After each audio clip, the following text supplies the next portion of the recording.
A very good afternoon to one and all present here today. My name is Osman, and I welcome all of you in this virtual international conference. Also welcome our chairperson for the session, Dr. Ranjit sir. I would like to give a brief introduction. Dr. Ranjit sir, as a Yes, professor, welcome. as a member of the Board of Studies Departments of Law, NEU, Shillong, he has done LLB, LLM, and PhD from the University of Burwan, West Bengal. He has published more than 14 articles in different journals and read books. He delivers lectures as resource persons in different training programs of police training academies of the state of Nagaland and Tripura. He is a member of the editorial board of Law Journals, titled Indian Human Rights Law, published by R. Kemre and Company Private Limited. Dr. Ranjit has also done local defense organization with special reference to unabated growth of apartments in Kolkata and its suburbs. It's a privilege and honor to have you here on board, sir. Before beginning the session, I would like to highlight the rules. The paper presentations are requested to complete their presentations within the time allotted 15 minutes. Others are requested to raise hands, put down their questions in the chat box section. I hand over the session to you, sir. Thank you. Okay, thank you very much for introducing me nicely. So I'm grateful to the organizations at Sinang Law College in collaboration with the University, Thailand, for nicely organizing this type of the programs, international conferences. So I would like the first speaker, Ms. Sajina, whose paper he is like to just give a delivery on the paper Water Crisis and Induced Migration, the audience confronted by the migrants in the water by Paulo Basigalupi. So the speaker is being invited now just to give a lecture on the topic.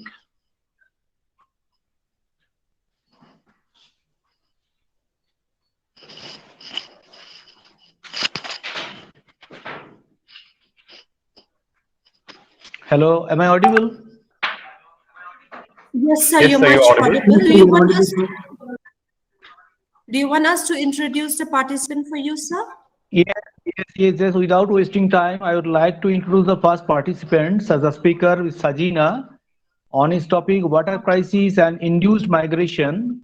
The audience confronted by the migrants in the water knife by Paulo Basi Galupi. Is the first speaker present now?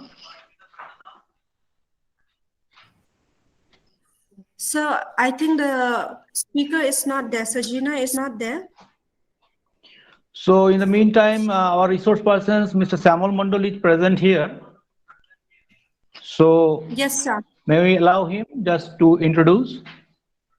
Yes, sir, definitely we can carry with his session. So Shyam Mandal, sir, Okay. as you are there already, you're connected with us. So I think I would call upon Uttam to please introduce our resource person, Shyam Mandal, sir. Uttam, you there? Thank you, ma'am, for handing over to me. I'd like to welcome our resource person for this session, Mr. Shyam Mandal, sir. Sir Mandal is an assistant professor in the field of biomedical engineering at NEHU, Northeastern University, since 2013. He has a work experience as a service engineer and a research fellow. Sir Mandal has paper publication as international journal. He has attended various seminars, conferences, and has also been a guest lecturer for various events and many more. We welcome you to this international conference, and it will be an absolute privilege to hear from you, sir. Sir, I hand over the session to you. Thank you. Okay, thank you for introducing me. Am I audible to everyone? Yes, sir, you're very much audible. Okay, thank you. So actually, this is it's really privilege to me to give me the opportunity to say something about like that international conference. Actually, this session is the emerging environment issue and challenges. So nowadays, due to global warming and everything, the problem of the environment is gradually going down. Lot of issue is that because different kind of pollution is there, like air pollution, soil and noise, like that. So first and foremost, the pollution. You understand that? So pollution mean air, water and land. Three kind of pollution basically we know that.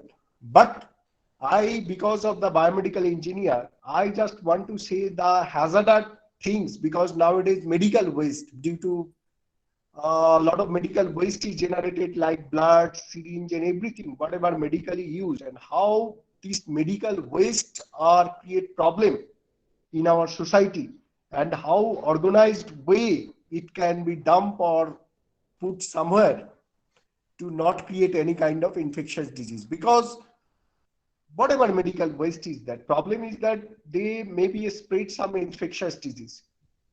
Slightly you understand that some nowadays the COVID issue and all these things is there. So anybody throwing their marks here and there, but the problem is that maybe the somebody have COVID positive and they remove their marks and throw in the street. For that particular, if somebody is touching or something is taken from there, the probability to that the COVID virus may be spread to the society. So my agenda is that medical waste, how the medical waste is properly dumping. But the problem is that the disease caused by blood-borne pathogen disease. What kind of disease is that? So maybe the blood-borne pathogen disease, HIV, AIDS, like that, hepatitis B, this kind of disease. This is the blood-borne. If maybe somebody throwing up this particular pouch, blood pouch pack or something, and somebody is taking, so that particular HIV virus may be transmitted to one to others. And hepatitis B, this is the virus. Problem is that if somebody is carrying this particular virus, is not curable. HIV nowadays no medicine is that for curing all that, and hepatitis B also. Hepatitis B basically create problem on the liver and all these things. So whatever medical waste, that should be properly dumped, and it's a organized properly way to throw it in the proper. That's why all the nursing home or hospital, they have proper arrangement to carry the medical waste and properly dump it, and it should not be reused. Sometimes we have seen that whatever you throwing the needles and that's pouch pack of saline water, they try to reuse it, but it should not be, because any kind of contaminated disease should be go to the other. So they kept it properly and dump it, because how to sterilize all these things? They have autoclave system. Autoclave nothing but a high temperature boiling thing is that. If put it everything on the high temperature, normally bacteria and virus may be sustained on the 74 to 75 degree temperature. If I put all these things in the autoclave and maybe the temperature increase up to 120 to 130 degrees centigrade, they must be damage their property or kill their property due to higher temperature. So that's the sterilization technique. One of technique is the autoclave technique. The different technique is that maybe go to the autoclave, maybe go to the hot wire technique, gamma radiation technique. So depend on property of the material. So the sterilization is the another technique to remove all these virus and bacteria, whatever inside in the surgical instrument and all these things.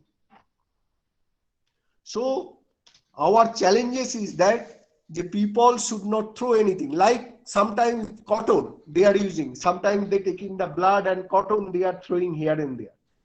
So the awareness is very important in that they should not throw any kind of cotton or any kind of medical use, or somebody remove some portion of the body parts, maybe the tumor or anything else, they should not throw in the street. Maybe you throw somewhere street or something else, maybe dog or any animal kept and throwing here and there.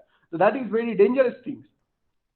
So awareness also required. The medical waste should not be thrown here and there, and properly manage it. And these things, another thing, there's a lot of waste is that. Another is the plastic waste, another is the body part of that. So normally we are thinking about our home utilities and all these things, that's wastage of this garbage, and that's metallic waste, everything. But very dangerous is the medical waste, because medical waste always some germ is that. So that's fast. You throwing any medical waste from the hospital or outside, that's properly sterilized or remove the germ and then throw the outside. Otherwise, it cannot be thrown. Or sometimes you are washing hand in the basin or something else. You taking patient and anything else and washing hand. That particular contaminated thing going on the drain and all these things. Those people are somebody is taking the garbage from the drain. Maybe that particular disease come to the municipal people who are cleaning the drain or taking the garbage from there.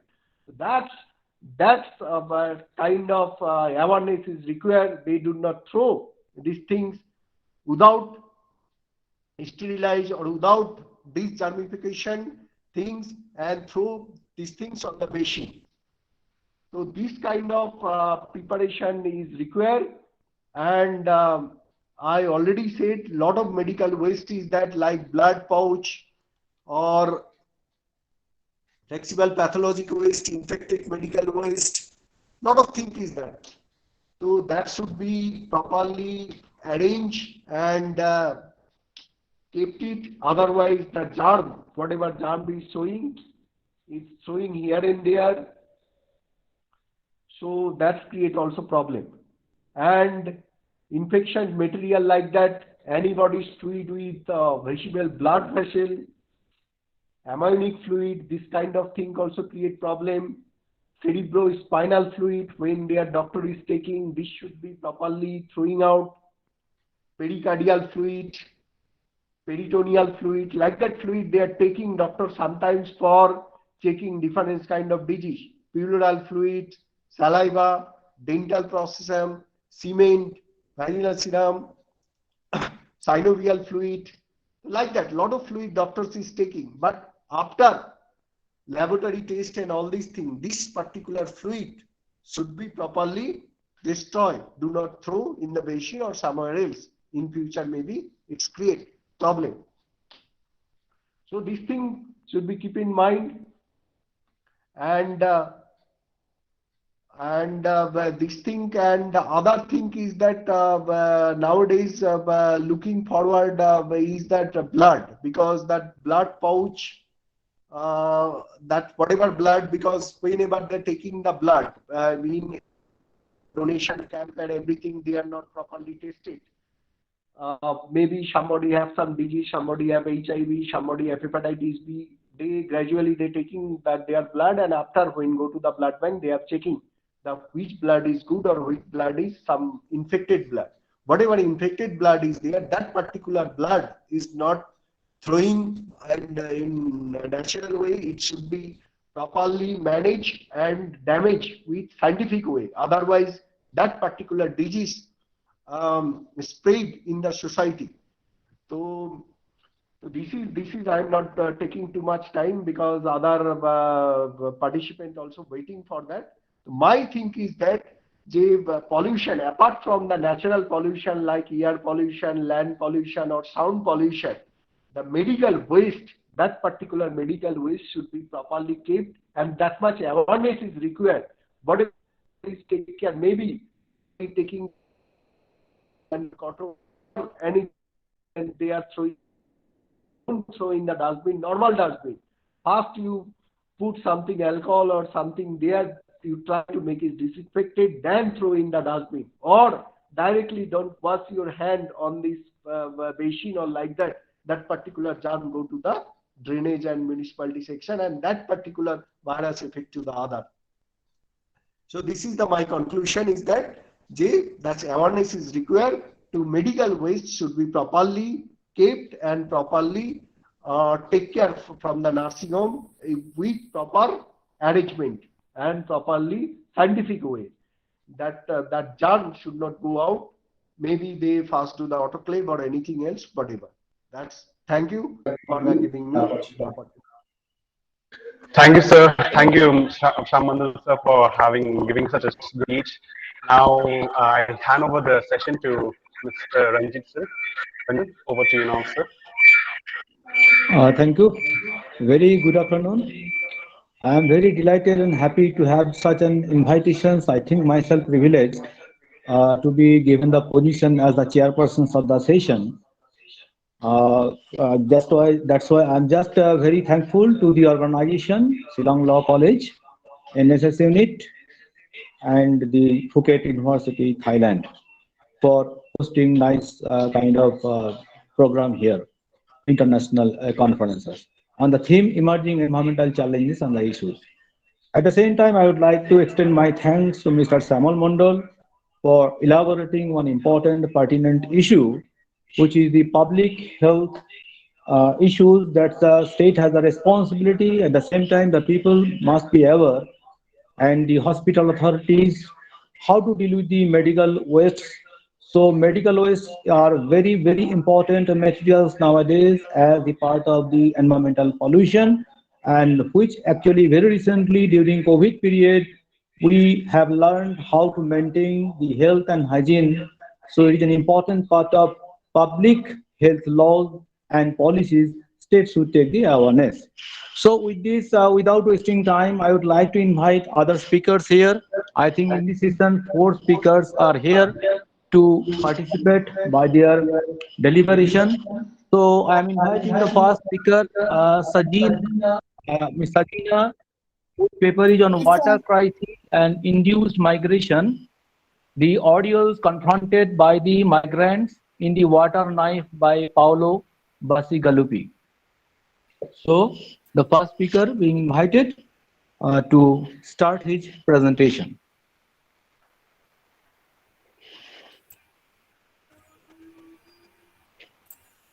Is it visible, sir? Yeah. Good afternoon, everyone. My name is Sajna, and the title of the research article is Water Crisis and Induced Migration, the Orders Faced by the Migrants in the Water Knife by Paolo Bacigalupi.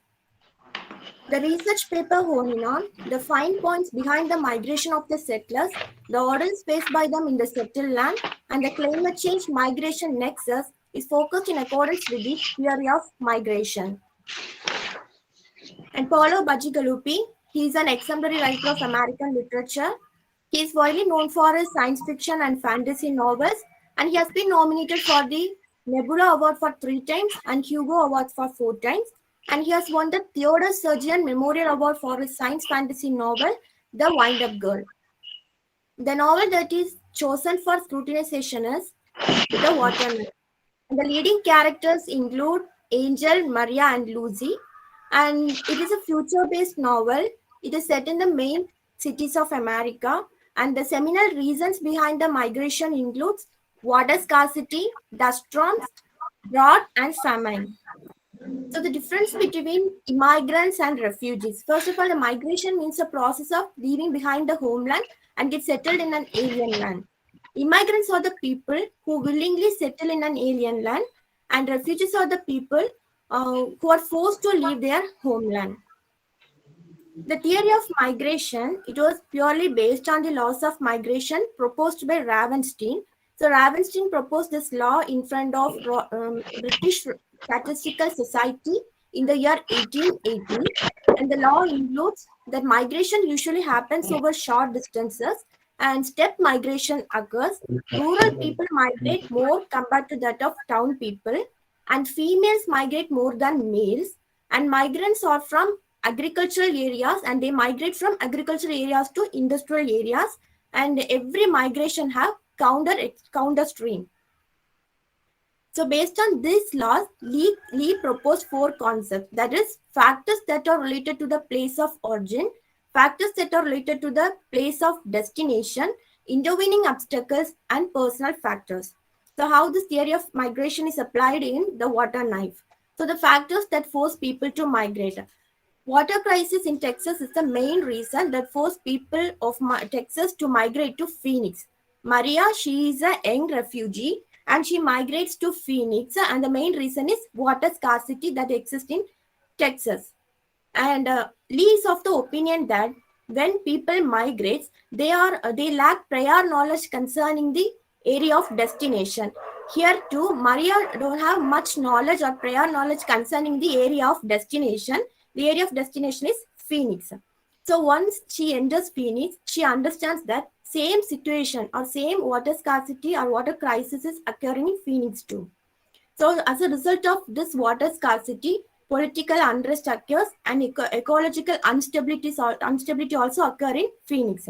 So the authorities and the officials are unaware or they are helpless, and what they does is they seek the help of Chinese people, and the Chinese introduce friendship water pumps in the main cities, and they sell water in the market price. There is no fixed price for the water, and the water is sold in the market price. For a poor, they have to they charge nearly $10 to $20, and for a cup they charge $20 to $40.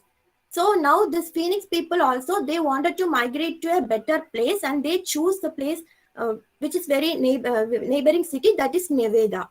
So what attracts the people towards the Nevada are water resources.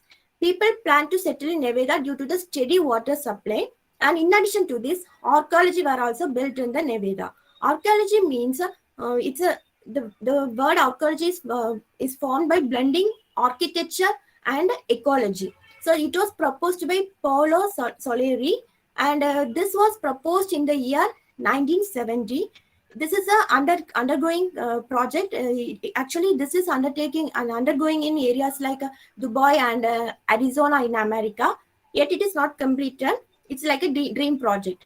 Usually in archaeology, it's a dome structured building where water management will be there, sewage water management will be there, pollution control will be there, and in addition to this, 56,000 or 56 residents will be embedded within this archaeology.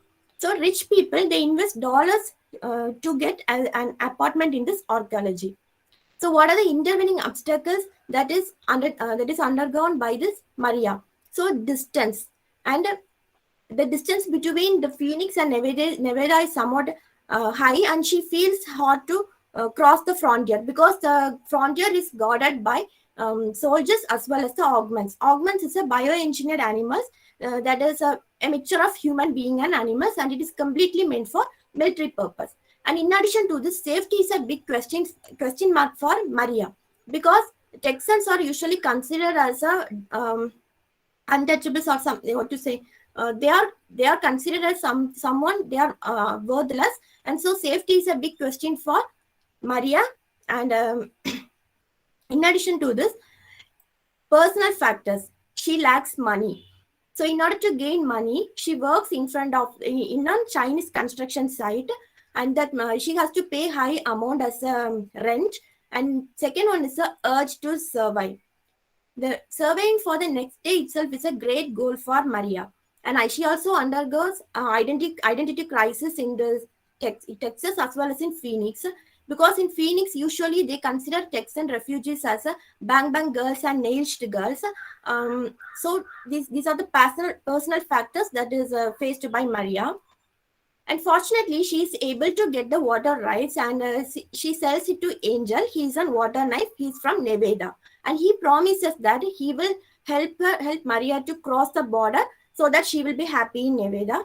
And when we analyze, the seminal reason behind the migration of Maria is completely drought and water scarcity. Maria is just an example. In addition, with Maria, a lot of refugees, they strive hard to cross the border.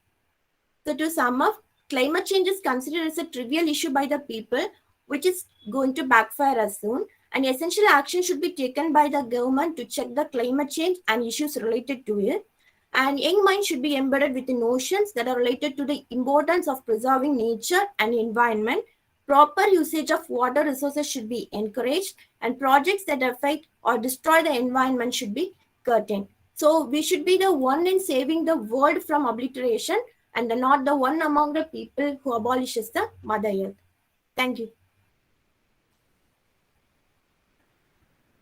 Thank you, Miss Sajina, for your nice deliberations. I think you are from literature background. So nicely you have chosen your topic, that is the water knife. That's a fictional story written by Paolo Bacigalupi. So I think your paper is very, very important and relevant for this time, where now we are talking about the water crisis. and water is very important, substantial biological, that means biological rights of all human being. So in the near future, we are going to fight with the water. That's why all total global humanity is now centering around the crisis of the water and water as a very that's a scarce materials. So this fictional story actually giving a message to the world humanity. Of course, you have depicted some just figures here, Angel, Maria, and Lucy. They all are representatives and symbolic character. So the lots of issues are here. The main thing is the migration. And one important, very recent and relevant topic you have just introduced to this fictional story, that there are so many reasons of the migrations. Traditionally, we know economic migrations, the political migrations, but a new kind of migration that is induced by climate change that's introduced. So here, through this fictional story, actually the writer Paolo Bacigalupi, he has introduced the near future fictional story, which is a great reality.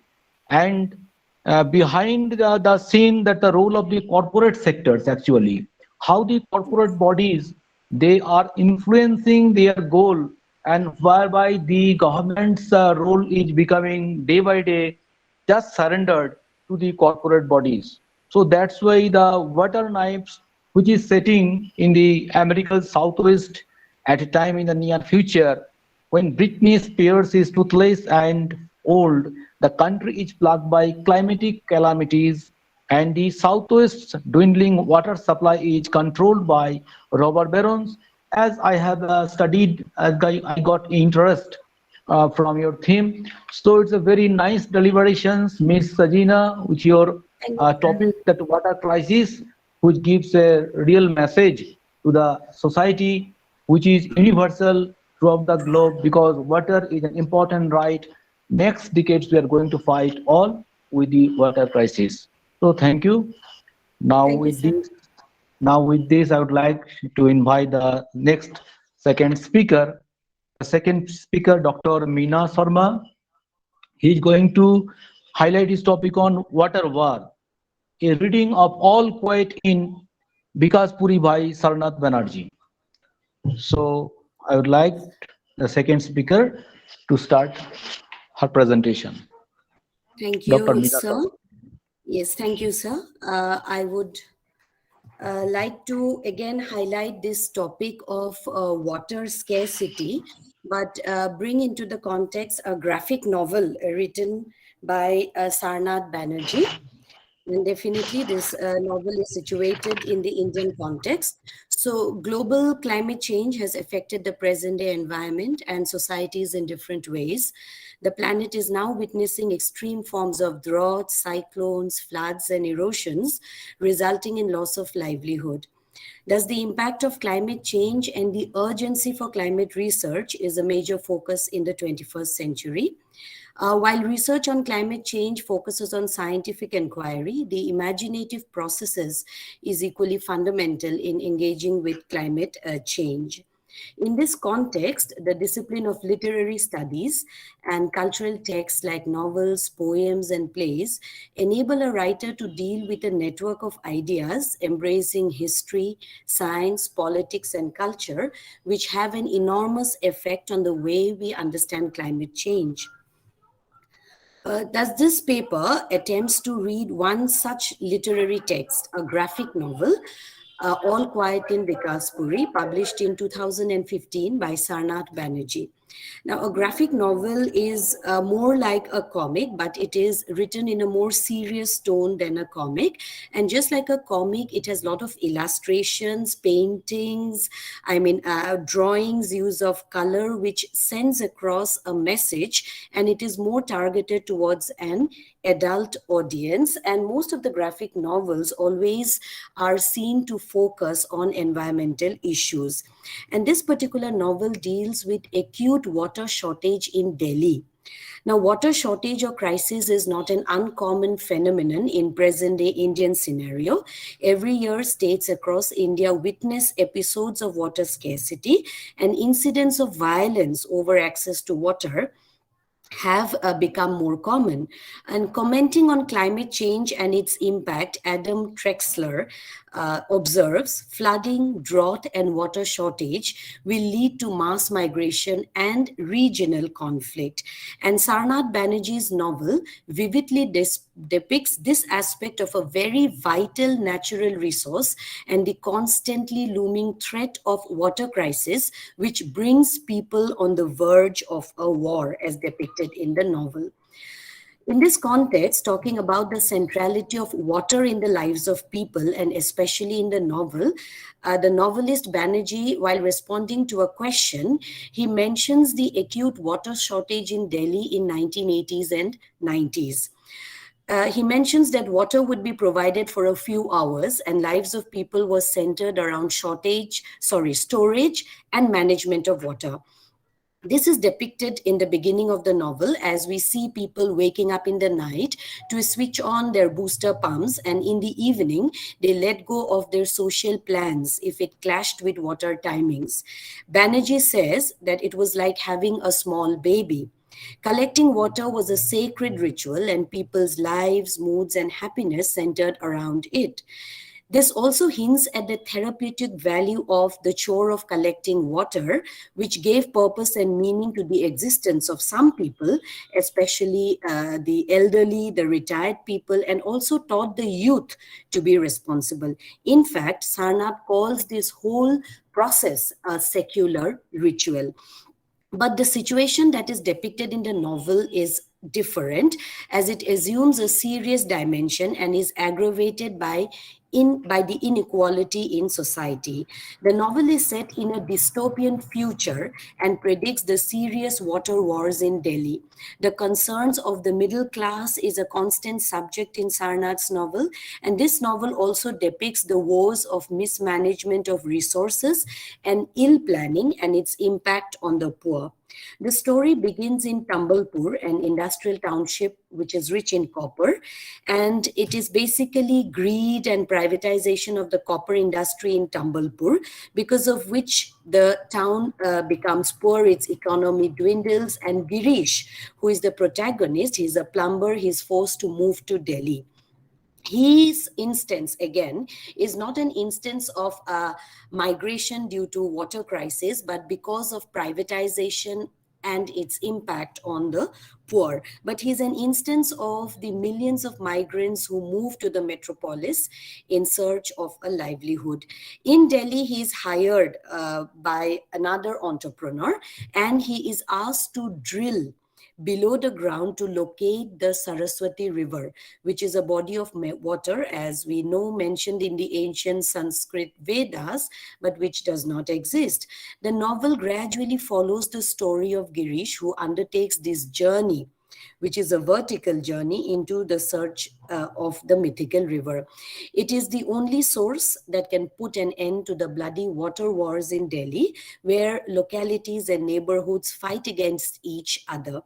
During this quest, as Girish goes under the earth, he also meets many people who have been banished because of their crime of wasting water. So there is also a kind of a message that is involved, and characters are mentioned. One is Jagat Ram, who is an employee of the Delhi Water Board, and B.K. Gambhir, who is also an army colonel and who is accused, in fact, of stealing water from his neighborhood. Now, the various aspects of this unequal distribution of a natural resource and the ugly war is thus exposed to the reader. As depicted in the novel, of course, Delhi is facing a crippling water shortage, and residents, in fact, are forced to fight for their rights over the depleted resource.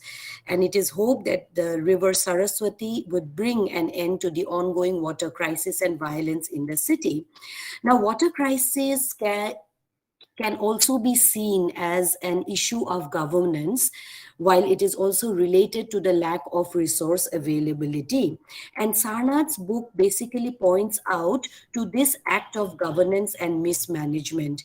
So lack of urban planning, unscientific methods that are adopted for digging up underground water, the effects of privatization on the poor are seen as some of the central reasons for this particular crisis.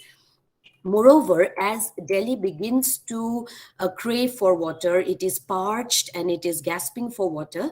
The rich, in fact, are privileged enough to move to Gurgaon, where there are these self-contained housing societies which provide almost every amenity, and the middle class are left to fight and witness this outbreak of water crisis. So this is another aspect that is again explored in the novel. And in one of the scenes, in fact, as I quote, it is said that 80% of Indian cities will become like Gurgaon, where people are so away from the environment that they begin to think that it is the building which is providing them water as well as power. And water is an endless resource which will never ever come to an end. So a panel, again, there is a graphic muscular tank which states that, you know, they speak of buildings as if they are self-contained ecosystems in the Amazon. So gradually people getting away from the environment and losing their touch with the environment is also something which is depicted in the novel. And the disparity in distribution of resources is so alarming that on one hand, while people are craving for drinking water, the rich, in fact, also are more interested in maintaining the golf courses and would not hesitate to fight and take away water for that. Now, there are areas mentioned in Delhi where it is even more worse because of theft. Water theft is mentioned, industrial accidents, air pollution, overpopulation, and rigid class inequalities become a matter of concern in the entire novel. Thus, throughout the novel, what comes to notice is the attempt of the author to illustrate the distress and devastation which is caused by short-term environmental and economic policies which are designed to basically profit a few. The disastrous consequences of planning purely for profit is clearly depicted in the novel. The dangers and pitfalls of short-term planning, which in fact Sarnath Banerjee calls as short-termism, is apparent as the story progresses. And through various twists and turns in the plot, we ultimately come towards an end where there are many hilarious and amusing illustrations of residents from different warring localities in Delhi who take up arms in this war for water. This also exposes the dangers of short-term planning and its pitfalls, which become apparent as already mentioned. The author also hints at how human greed and aspiration has had an impact on society and environment in the past few decades. At the end of the novel, Girish, who has been assigned this task of locating the mythical river Saraswati and travels underground, ultimately is able to discover the river. And at the beginning, it is thought that the discovery of this river would ultimately bring an end to human discomfort, basically in Delhi, and to all the problems that are associated with the scarcity of water. But unfortunately, that does not happen because as Girish returns from the underground after locating the river, Delhi is already into chaos. It is at the verge of war, and that is basically because of human greed, selfishness, and hatred. The story heads towards a final confrontation, therefore, towards the end, without any resolution, even after the river is discovered, where Girish eventually finds the Saraswati River, but on returning from his quest, he discovers that Delhi is in an epic water war.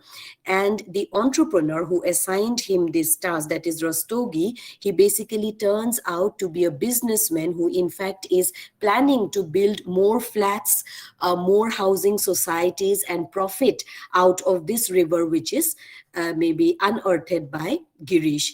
It hints ultimately at the fact that the discovery of the river also fails to rescue the people, and the call of the hour is for a society in which people are sensitive to each other, and societies where government and policymakers work more sensitively towards environment and towards a sustainable goal. Thank you.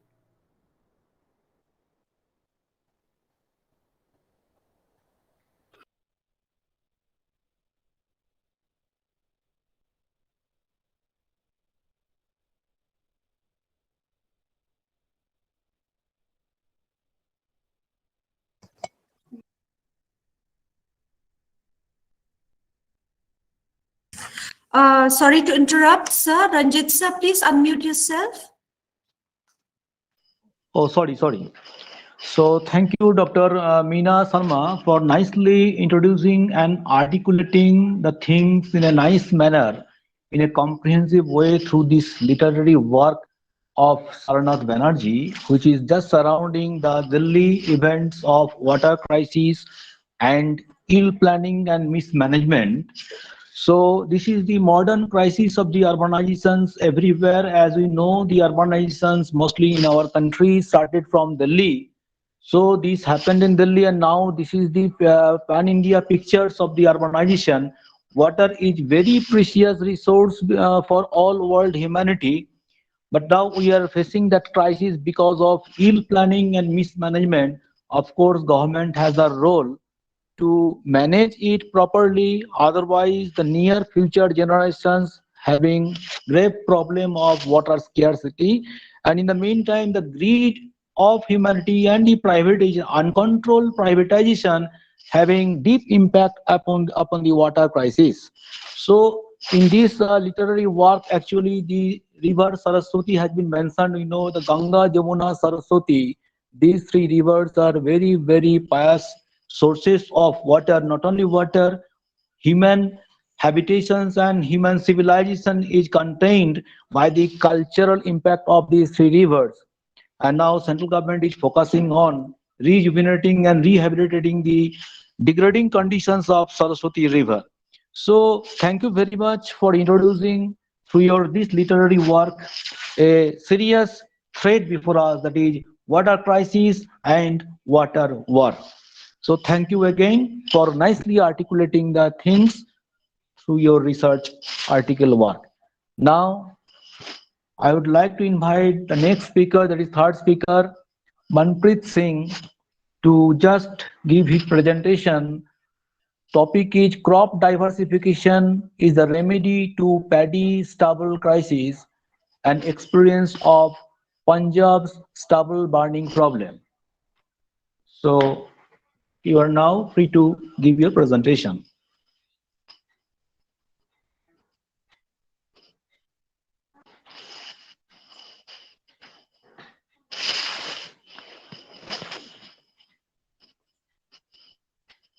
Welcome, Mr. Manpreet Singh.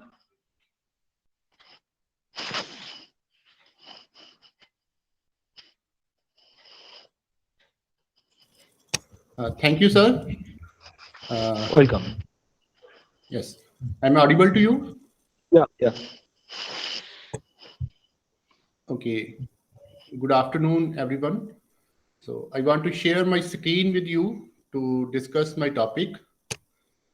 First of all, I want to thank Law College, Shillong, to provide me this opportunity to share my views on this burning topic, that is ecological crisis and environmental safety issue. So just a minute.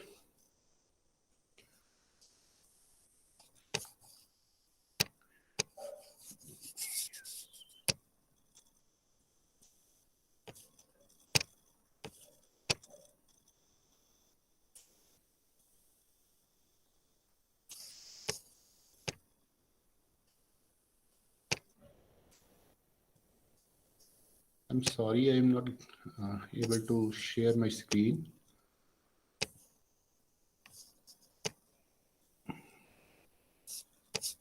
Yes. So is it visible to you all? Hello? Yeah, visible. Thank you. Carry on. So my topic for today's discussion is stubble burning crisis of northern India, and crop diversification is the remedy to solve the problem.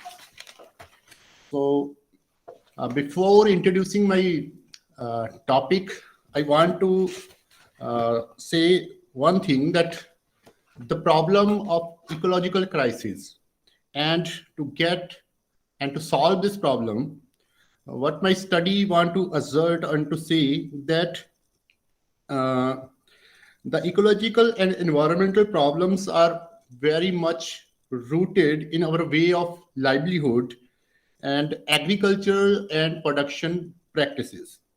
If we want to create and get environmental and ecological sustainability, then our society need to unlearn many traditional practices in these fields. So it needs a strong political will, financial support, and technological advancements to create an ecological sustainable society. So first of all, just a minute. Sorry. So the problem of stubble burning of northern India, that is, this problem emerged during these 4 and 5 years, and the paddy is what we say a waste material which remains in the field after harvesting the paddy crop. The paddy crop, it creates huge amounts of stubble or straw, and there is no solution to manage this paddy.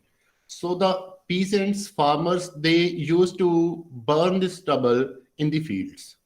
Now, according to estimates, paddy production in India was 94.5 million tons in 2017 and 18. And as estimated by Ministry of Agriculture and Farmer Welfare, this paddy produced 141.75 millions of straw.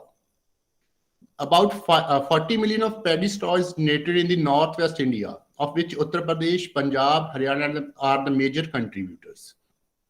So Uttar Pradesh, Punjab, and Haryana produced 20.67 metric tons and 90.70 metric ton and 6.86 metric ton rice straw, respectively, in this year. So, actually, the main reason why the farmers burn the stubble in the fields, because there is less time after the harvesting of paddy, and they need to prepare the soil for the next crop, that is wheat crop. So normally paddy takes 1 to nearly 2 months to decompose in the soil, but they have less time to prepare the soil, so they choose the burning of stubble as an easy option. So they burn the stubble, and it causes huge amounts of smoke. So, and this smoke is very much harmful, as it releases 70% of carbon dioxide, 7% carbon monoxide, 0.66% methane, and 2.09% nitrogen dioxide. So these are harmful particles in the air, which causes many respiratory diseases, asthma, lung problems. And for 4 to 5 years, the national capital is dealing with the problem.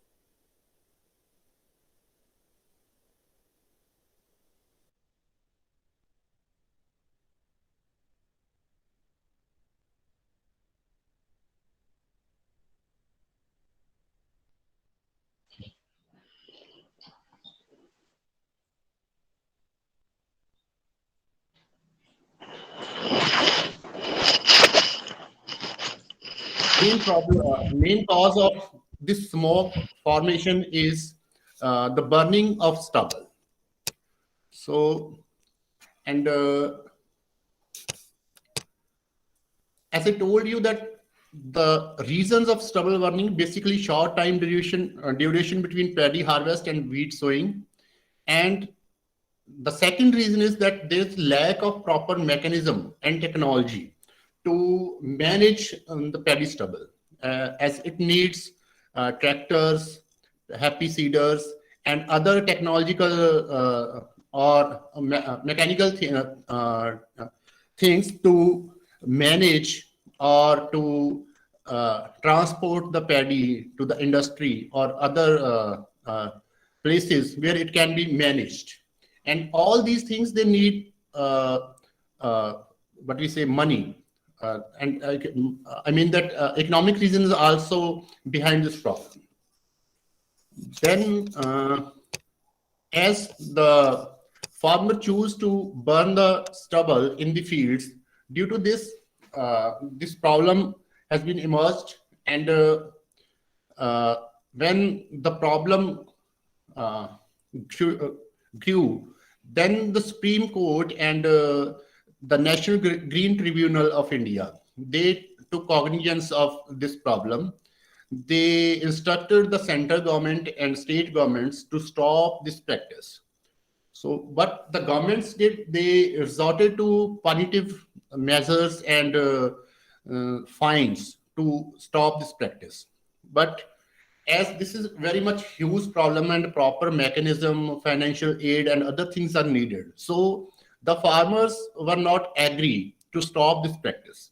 They agitated against the punitive measures of government. They started to agitate even during the protests at Delhi against the three farmer laws. The farmers also demanded that government should take back their decision to punish the farmers for stubble burning.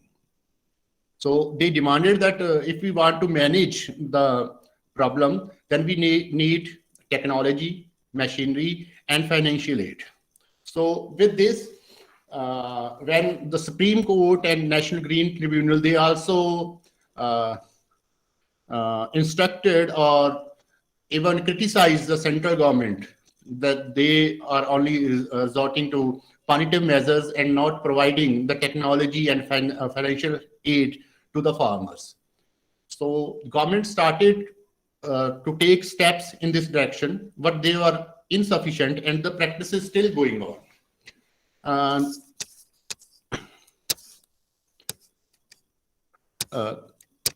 In this slide, I want to say that the stubble is a manageable problem. There are many uses of stubble. If we have, we develop a proper mechanism and technology, we can manage the problem. That the first thing is the incorporation of stubble into the soil. That is by bacteria and other uses, we can decompose or incorporate the stubble into the soil, but it takes much time. Compositing, biochar, and these are other techniques to manage the stubble. Biofuel and power generation, these are also alternatives or solutions to the problem. Industrial fuel is also a use of stubble. Paper making, cardboard making, and constructional material can also be, the stubble is also used, to, can be used for these things. But due to punitive measures and lack of mechanism, the government was not able to solve the problem. And the problem is still going on. So this year, the government provided some financial help and happy seeders and other technology to the farmers. And there were less fires than previous years in the year of 2021. But the problem is not, what we say, completely under control.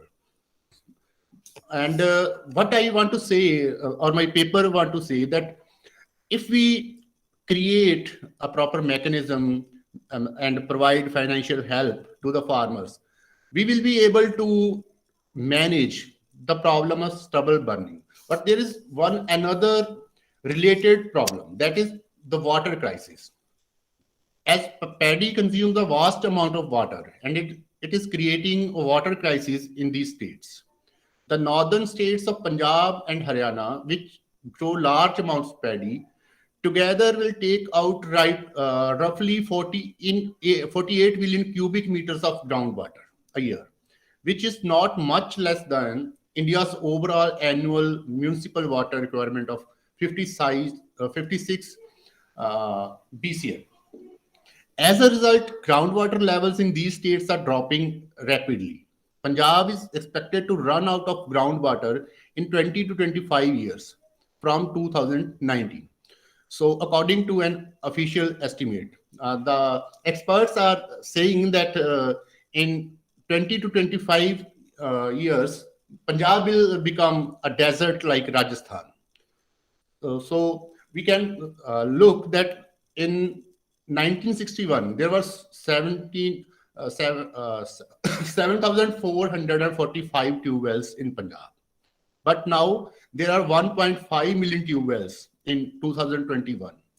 So water crisis is also a big problem, and this is interlinked with the problem of paddy crop, the sowing of paddy.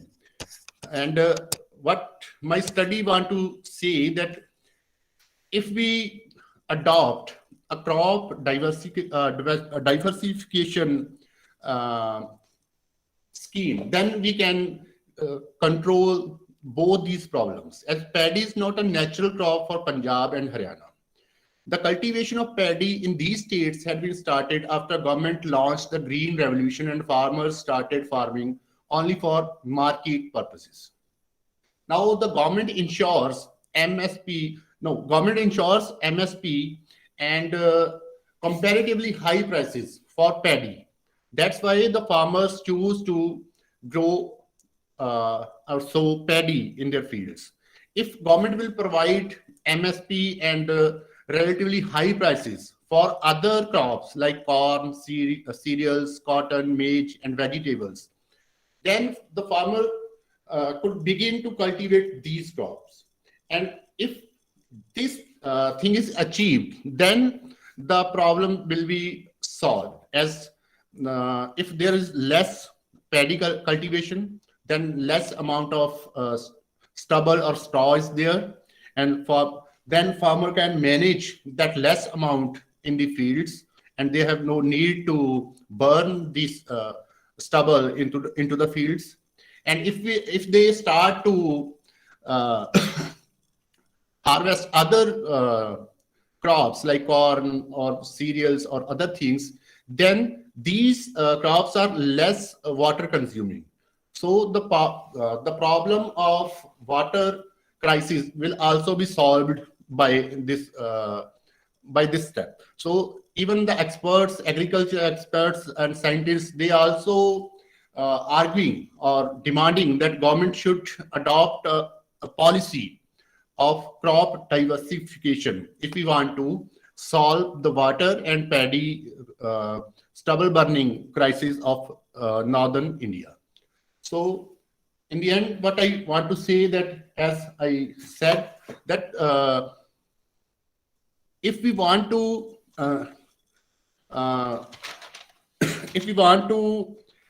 achieve the goal of environmental sustainability and ecological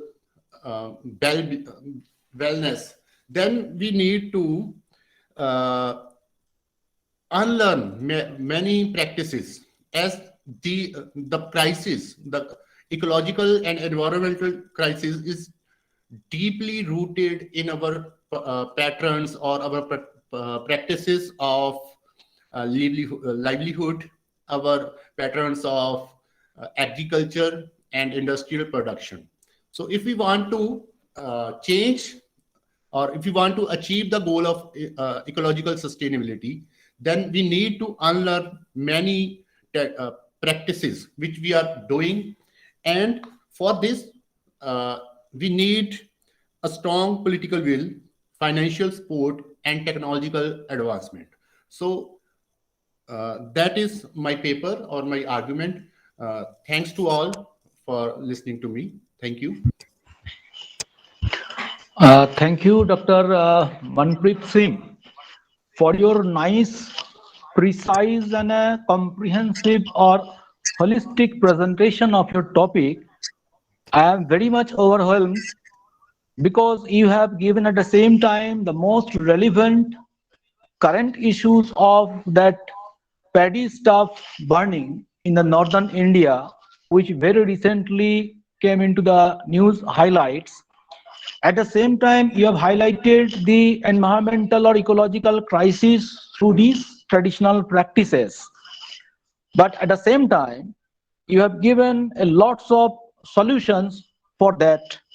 One of the most important solutions as you have given, either to have the alternative use or reuse of these paddy stubborns, instead of not burning it, getting its proper utility to give the other productions of biofuel, power generations and paper in industry. So you have rightly pointed out a coherence between agricultural practices and the industrializations of its byproducts.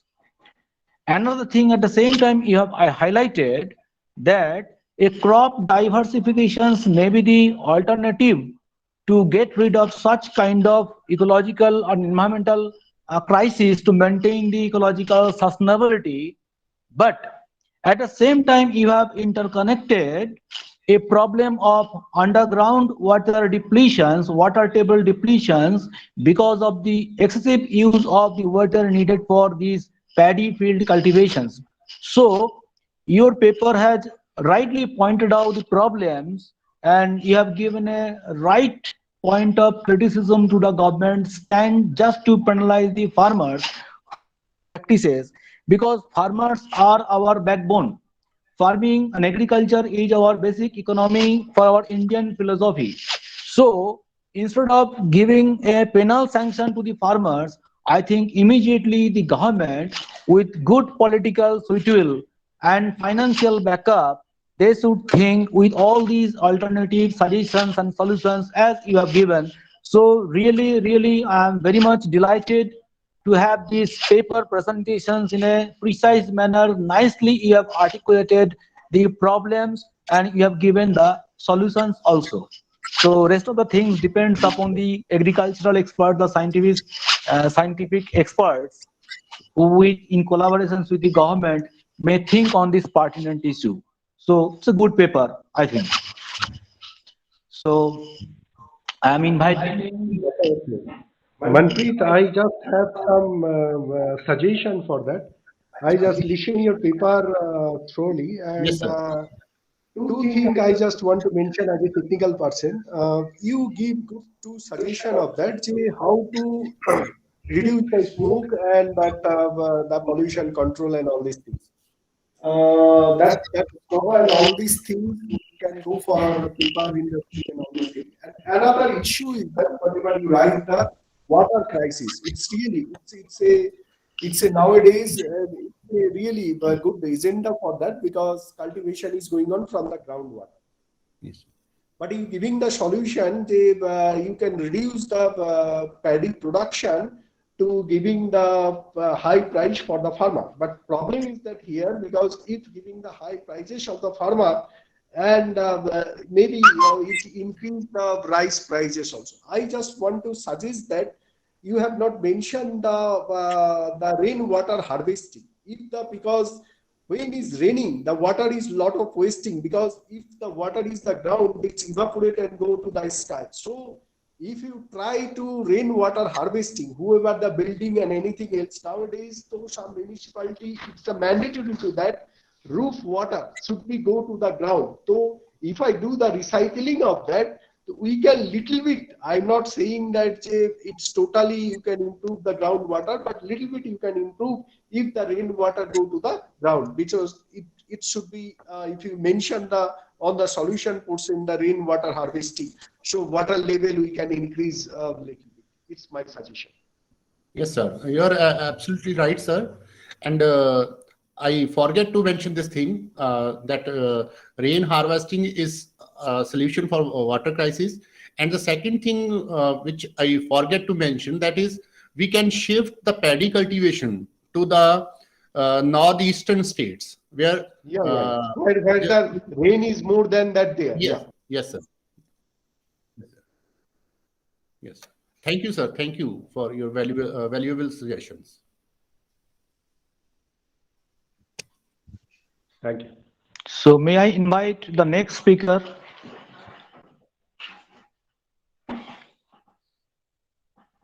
Asmi El Jahuri. Yes, yes, sir. Topic, yes, towards a new green warehouse inventory management system using blockchain. Yes, thank you. So let me Yes, please welcome. share my screen. Yeah, you can share. Mhm.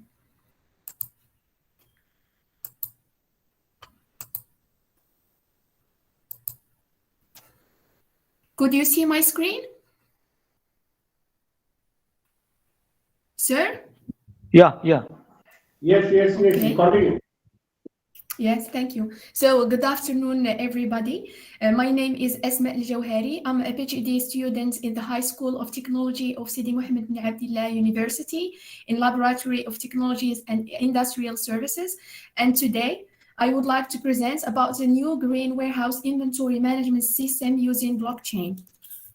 So first, I'm going to tell you why we need to know about the importance of this implementation by following this plan. So we start with a general introduction, then the Industry 4.0 technologies and blockchain that will help us to structure our study. And next, we have the blockchain within Green Warehouse Inventory Management System framework used in our study. Then we will discuss our results. And finally, there is the conclusion. So novel technologies emerging under the umbrella of Industry 4.0 are creating new business and financial opportunities for warehouse inventory management system. According to Computing Technology Industry Association, the Internet of Things, artificial intelligence, networks, serviceless computing, blockchain, robotics, biometrics, and 3D printing or augmented reality or virtual reality, and drones are the top 10 emerging technologies in 2020.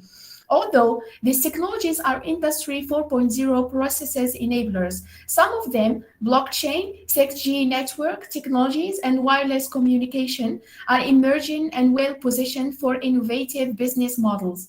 For instance, shifting trust from organizations to analytics, automated smart contracts, and facilitating sharing economy applications without a central entity are examples of blockchain's potential for changing business models.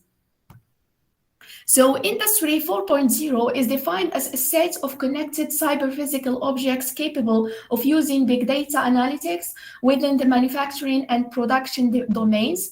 Industry 4.0 is part of smart city initiatives due to cyber-physical systems, applications, and the industrial Internet of Things. Researchers often use these terms interchangeably. For instance, Industry 4.0 is commonly used as a synonym for CPS.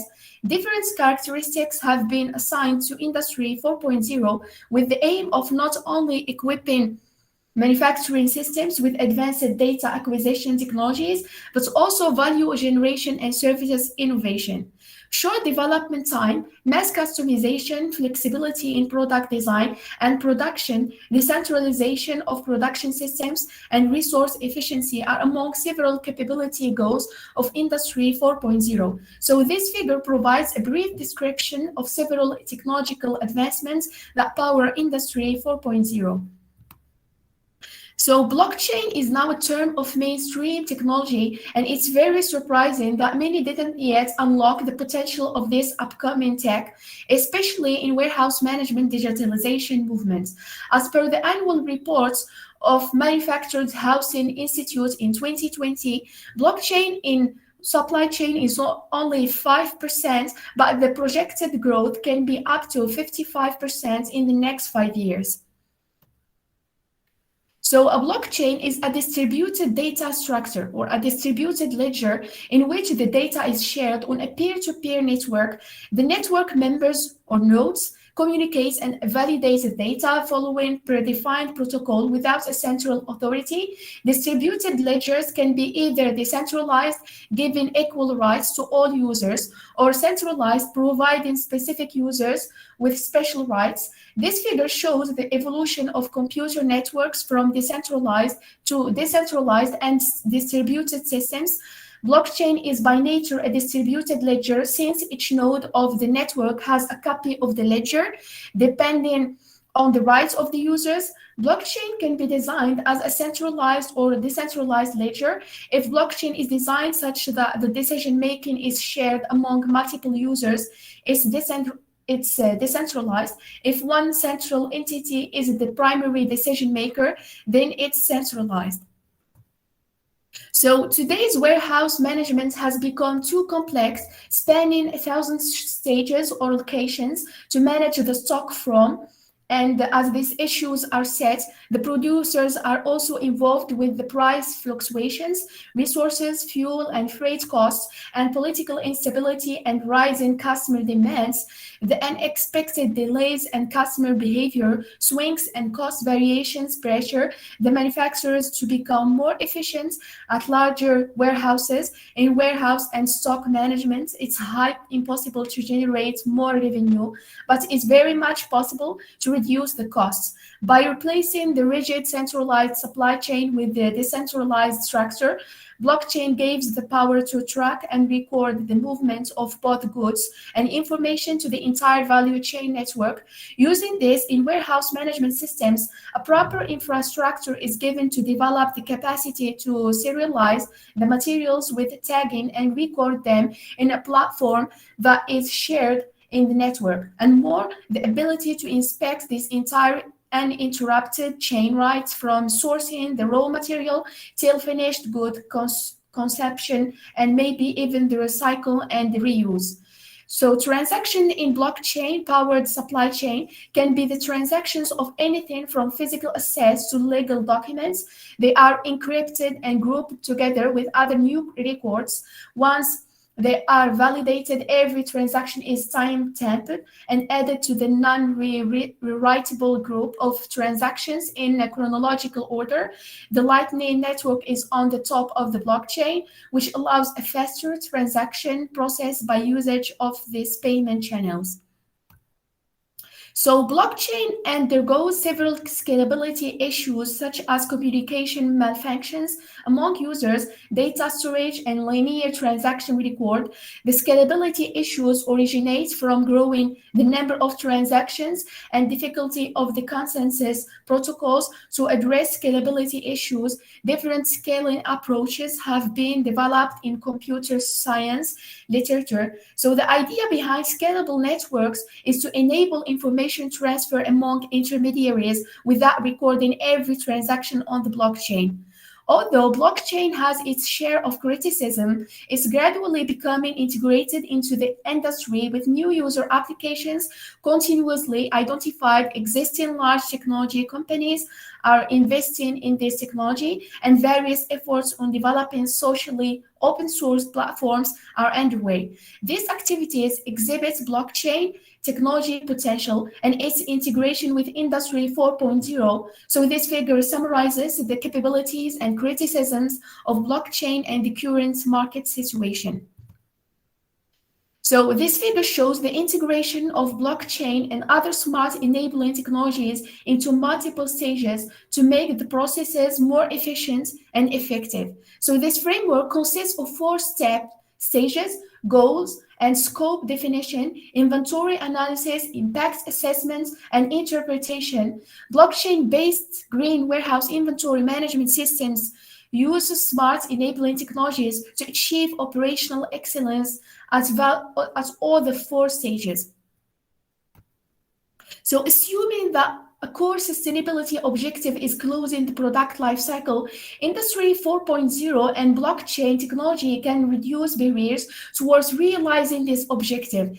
Technology capabilities can be categorized into 3 main groups. First, we have data collection, second, data analytics, and third, decision-making. So Industry 4.0 provides data collection through sensor technologies and opens the way for software tools that analyze data in real time with decision support systems that interpret the data streams and facilitate decision-making across multiple levels of analysis. Industry 4.0 increases the level of information sharing over the entire warehouse inventory management system. makes the product lifecycle more transparent, facilitates the collection of new data types, and enhances timely decision making. So blockchain plays a particularly important sustainability role. Four main blockchain capabilities can support green warehouse inventory management. So first, they have reduced the product's recall and rework due to its tracking capabilities. And also, they make it easy to trace the actual footprints of products and determine the accurate amount of carbon tax that each company should be charged. And third, they facilitate recycling behavior by incentivizing individuals to participate in deposit-based recycling programs. And finally, they improve the efficiency of emission trading schemes by reducing fraud and improving the fidelity of the system. So this framework shown in this figure was used to classify the green warehouse inventory management system, as it allows to draw up a systematic assessment about how warehouse inventory management and operations entail on greenhouse gases emissions without focusing on the depiction of a specific warehouse. So this figure targets expressively the environmental aspects of sustainability relating to warehouses and inventories and their management. Three different macro themes can be identified to categorize the green warehouse inventory management system. So the green warehouse management macro theme covers both environmental guidelines and the analysis of available initiatives and environmental certification within warehouse facilities, which endeavor to appraisal the issues that affect the performance of the warehouse. So the environmental impact of warehouse building investigates the key warehouse characteristics that contribute to environmental emissions and energy consumption. These characteristics include warehouse size, space utilization, illumination, heating, ventilation, and air conditioning, and building structure in terms of roof, insulation, wall, and doors. And finally, the energy saving in warehouse macro theme includes various initiatives whose general aims is to achieve energy efficiency in a warehouse. Energy usage can be converted into greenhouse gases emissions. Specific material handling systems, which usage in warehouses requires a sustainable amount of energy, are also evaluated. Examples of these systems are fixed material handling equipment and mobile material handling equipment. So the capabilities of blockchain as distributed and decentralized databases are not limited to reducing the need for central authorities and mediators. The decentralized and immutable nature of blockchain, along with its identified protection feature, provides opportunities for different nodes of the networks to record, use, and verify information on this public ledger. While keeping their identity protected, blockchain can enable manufacturers to monitor products during their entire lifespan and collect necessary data for better design. Manufacture, sale, usage, and recovery of products. These figures show the integration of information flows throughout the product lifespan possible with blockchain. Transparent and traceable product lifecycle can further close product lifecycle loops, decrease waste regeneration, decrease emissions, and engage governments, stakeholders, and users. So blockchain technology can manage shared products-centric information management platforms that facilitate the use of product lifecycle data by different stakeholders, especially for durable and capital goods industry sectors. Blockchain can help manage public healthcare, user-oriented medical research, and drug counterfeiting in the pharmaceutical sector. Also, blockchain technology can contribute to the development of smart cities through sharing devices. Blockchain can also facilitate paperwork processing in global containers shipping, identify counterfeit products in pharmacy supply chains, and facilitate origin tracking in the food supply chain for solving foodborne outbreak challenges, and facilitate checking the status of sensor-equipped shipments in Internet of Things enabled supply chains. These actions can all contribute to environmental and social sustainability. So as of today, the industries need to strengthen the green warehouse inventory management system for reasons such as market share, new consumers, creating the brand, and many more. The present paper reveals the opportunities for the industries to capitalize on their resources. For this purpose, blockchain is one of the best options. If implemented, it can benefit the industries in both tangible and intangible manners. Blockchain is in its early stage, and to achieve its full potential, several forces should be at work to overcome the limitations of this technology. For example, the shortcomings related to the scalability of blockchain should be addressed as the number of users and the size of blockchain platforms increases. The privacy and security within the blockchain networks should be enhanced. The computational efficiency and energy consumption of blockchain networks should be improved. More efficient consensus models and smart contracts should be designed. The future workforce should be educated on this technology, and its social and human dimensions should be better understood. Future studies are needed to enhance the current study. First, the lack of available successful implementations of blockchains in practice limits the full validity of the discussions provided in the study. Also, blockchain is still in its growing phase, and many shortcomings should be overcome before its sustainability consequences are observed in practice. Second, our discussion was mainly focused on environmental sustainability. Therefore, the social and economic aspects of blockchain require further analysis and discussions. And thank you. Sir? Thank you, Ms. Asmi L. Jauli, for your Yes. nice and commendable presentation with full confidence.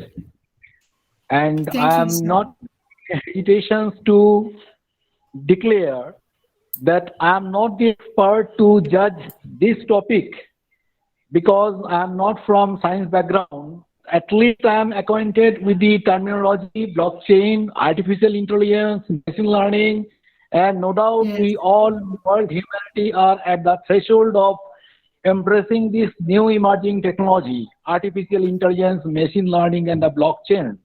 So we Yes. all are in the virtual revolution age. Actually, 2008 and 2009 onwards, the inventions of this blockchain technology and its utility came into picture in our country through a white paper passed in Satoshi Nakamoto case.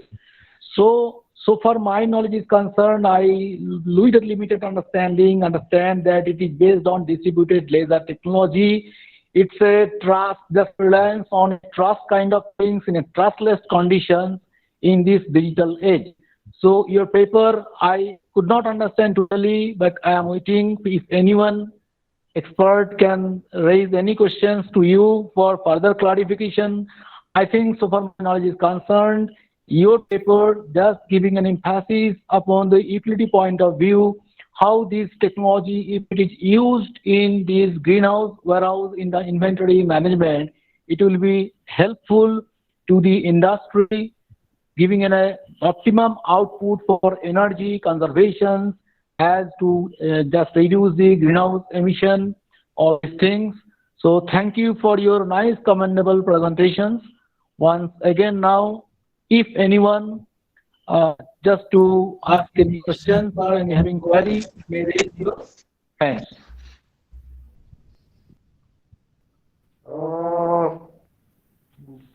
Nice, your presentation is good. Am I audible? Hello. So Thank you. my question to you only is that the blockchain technology nowadays is the very upcoming technology, and everybody want to adopt it that. And you are one thing pointed out, no need for warehouse and everything. That is one way that good. But problem is that if like that thing is going on, if somebody putting business, because nowadays everything is online because it is the technology adopted. And how people, because it's sometimes maybe people doing some crime thing is that maybe somebody have not that much stock, but they are showing I have that much stock of this production and all these things, but they have somehow managed. So how your thought is that if somebody is doing like that thing. So how you can, from law point of view, how it can protect these things, because everything internet thing is going on, but some crime is day by day is increasing. So technology adopted, I am not saying, because as a technical person, always adoption is the new technology is a good for not only help for us, but it is help for society, because any new technology designed for the help of the society only. Because I go for the in the Einstein period, when the formula is generated, E is equal to mc square. They have not generated this formula for making the bomb, but somebody is doing for the misuse these things. So, but I am saying that how to this technology and protect it by the law. Yes, sir. Thank you. So to apply blockchain within the businesses, we have to apply also the cybersecurity. So to apply blockchain within the warehouse inventory management, we have to put the experts in all the technologies. So to apply this technology within the whole business. Okay. Okay. Mhm. So, okay, thank you all these four speakers Thank to you. have their nice deliberations on your topic within your expertise. Now, I would like to sum up the theme of these four speakers. As the first speaker, Ms. Sajina, in his paper, Water Crisis and Induced Migration, the audience confronted by the migrants in the water knife by Paolo Bacigalupi, nicely pointed out the research information from this fictional story, which depicted a very pertinent issue to the world humanity in near future, that is water crisis and the politics with the war for water as a useful resources. And through his literary work he has given a clear picture that's what happens when a striking federal government leaves a vacuum in its that's wakes, being influenced by the corporate giants. So the story actually stepped in an ethical debate about the human mankind and its obligation to the planet that nurtures it. So that symbolically they have introduced through different characters as Angel, Maria, and Lucy. It was an issue with the migration which was induced by the modern climate induced kind of things, and the water knife, a thriller, a deeply researched information about the economy, geology, history, and politics of water rights and usage in the US. In the next second speaker, Dr. Meena Sharma, again on the same theme, that is water crisis and the water war. Her paper was Water War, a reading of all quite in Bikaspuri by Sarnath Banerjee, rightly pointed out through this graphical novel of Sarnath Banerjee that how the urbanization being confronted with the water crisis, and the basic reason being the human greed and privatization of the natural resources, where the ill planning and mismanagement having deep impact upon the poor and middle class of the people, and especially through the that's cultural or religious impact of the river, Saraswati River. So his paper has rightly pointed out, again given a message to the world humanity how to conserve and preserve water as the resources for the need of humanity to maintain the human livelihood. The third paper given by Manpreet Singh, the title being Crop Diversification is the Remedy to Paddy Stubble Crisis, an experience of Punjab stubble burning problem, as the title given to me, but his title he has shortened. So he has nicely pointed out the very relevant, pertinent burning issues of the recent past in northern India, that is paddy stubble burning, but he has given lots of solutions by giving crop diversification schemes. Then he has rightly pointed out the correlated issues of underground water depletions because of supplying excessive need of the water for paddy harvesting, and alternative solutions just like decomposition of these paddy stubble, and by getting the utility or reutility by a sound agriculture based dependent industrialization process to have the biofuel power generations and paper manufacturing. So his paper nicely pointed out with the solutions to the problem just to reach to the environmental sustainability issues. There is a debate I want to add on this, because with the Millennium Development Goal and the sustainable development aspects, so now this is maybe from local, but it's a global problem now, where technology transfer is an important issue between the developed countries and developing countries. This is the on cooperative model, as the environment and environmental pollutants having no geographical boundary. Ultimately, it's the concern for the global humanity. So technology upgradation, technology transfer is the main essence of solving the problems without accusing anything and any aspect of it. And the last speaker, Asma El Jahouri, in her paper towards a new green warehouse inventory management system using blockchain. So blockchain is the emerging technology, as I have understood, which is as the product of IPR revolution, intellectual property rights revolutions, and now before the globe, we cannot deny we all are anyway integrated in this new emerging technology called artificial intelligence, machine learning, blockchain technology. Of course, this is the digital age, and in this digital revolutions and digital age, we are putting much reliance upon the trust system within these technological integrations. But at the same time, we have to think the other sides of the coin. What are the privacy issues? What is the data protections? All these things. So far my knowledge is concerned for the last paper, as I am not the expert in this technology, so I cannot completely deliver justice by giving my insights on it. So I would like to better preserve my comments on it. So this was a nice, vibrant session. Really, all the speakers, they have contributed a lot. They have done well. So thank you once again to all the speakers and to the organizers and the host for giving me the opportunity, making me privileged one. Thank you.